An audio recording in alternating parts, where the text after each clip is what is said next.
पेश करिए और उसके बाद फिर इसी के साथ हम लोग कार्यक्रम का समापन करेंगे और फिर जो राष्ट्रीय मिठाई है उसका प्रसाद रूप में वितरण किया जाएगा।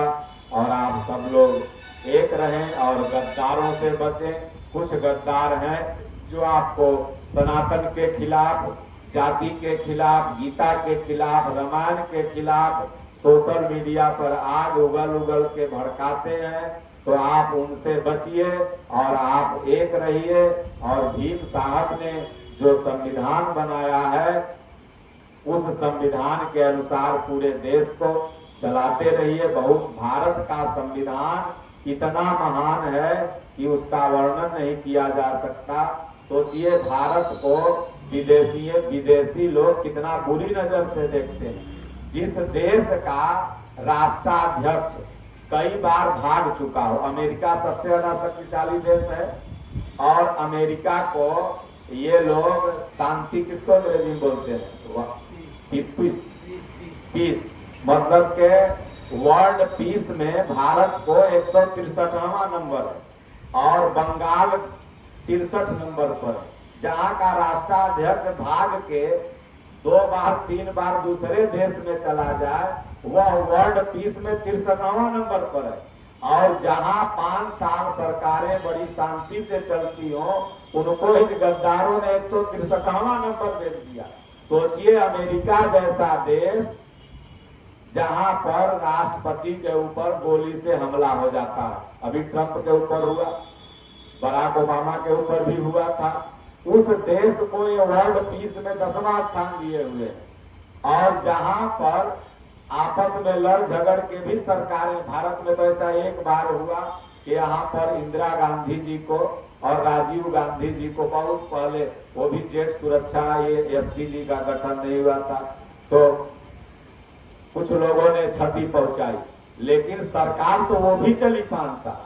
तो जिस देश भारत को वर्ल्ड पीस में 1 नंबर होना चाहिए, क्योंकि अभी तक जितने भी देश हैं सब देश के राष्ट्राध्यक्ष बेचैन है और अशांत है और वहां के नागरिक अशांत है।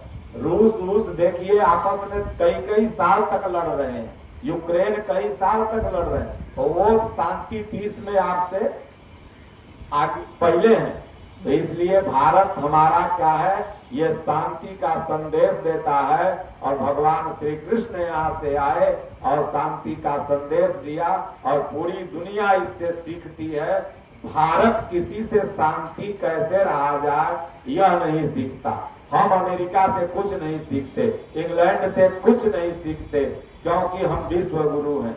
हम विश्व गुरु हैं, ये हम लोगों से सीखता है। लेकिन इनके पास जो उसको क्या बोलते हैं, जो सर्वे करता है, जो गिनीज बुक ऑफ वर्ल्ड में नाम लिखता है, ये एजेंसियां इनके पास है, गूगल इनके पास है, तो ये जानकारी अपना अपलोड कर देते हैं। लेकिन अगर माना जाए तो शांति का संदेश देने वाला भारत है और आगे चल करके भी शांति का संदेश पूरी दुनिया को भारत से लेना होगा।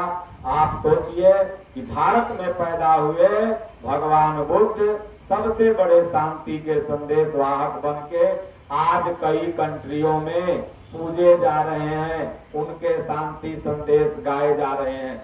आप ईसाई धर्म, पूरे दुनिया में अभी ईसाई लोग सबसे ज्यादा हैं और गर्व के साथ आप कहिए कि वो ईसा मसीह आपके भारत में पैदा हुए थे, आज जो पूरी दुनिया में सबसे ज्यादा। और वो कहाँ मिले थे, यही गडेड़ियों की झुंड में, बकरी के झुंड में, भेड़ी के झुंड में। आप सोचिए कि इस्लाम धर्म के प्रवर्तक मोहम्मद साहब, जो पूरा दुनिया इस्लाम इस्लाम जप रहा है, वो भी भारत में ही पैदा हुए थे, क्योंकि पांडवों के भाई युत्सु जब विदेश चले गए, विदेश नहीं था उस समय, देश ही था, आप इतिहास उठा के देखिएगा तो युत्सु अली सलाम, युत्सु अली सलाम, युत्सु अली सलाम वो लोग बोलता है।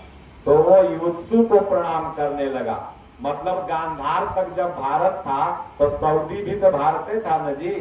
तो कहने का तात्पर्य है कि दुनिया के जितने भी महापुरुष हैं और जितना भी धर्म के प्रवर्तक हैं, आज जैन धर्म पूरी दुनिया में फैला हुआ है, उसके प्रवर्तक महावीर स्वामी आपके बिहार के राजगीर में पैदा हुए।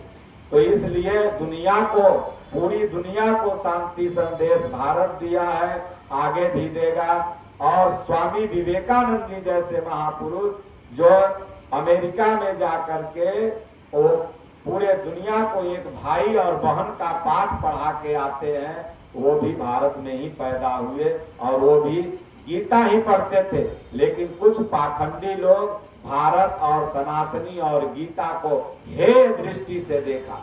जैसे बिहार के लोगों को अलग स्टेटों में हे दृष्टि से देखा जाता है, लेकिन अभी भी नीट टॉपर, आईएएस टॉपर, दुनिया का सबसे यूपीएससी टॉपर बिहार में पैदा होता। ठीक उसी तरह से भारतवासियों को दुनिया में हे दृष्टि से देखा गया हमारे कर्मों के चलते। तो आप सब लोगों को एक होना है और अपने आप को गौरवान्वित महसूस करना है। आपसे पूरी दुनिया नीचे है। इस स्वतंत्रता दिवस के दिन आप जान लीजिए, आपसे कोई ऊपर नहीं है, आप विश्व गुरु हैं। इसी वाणी के साथ बोलो गुरुदेव भगवान की जय। माइक दे दो।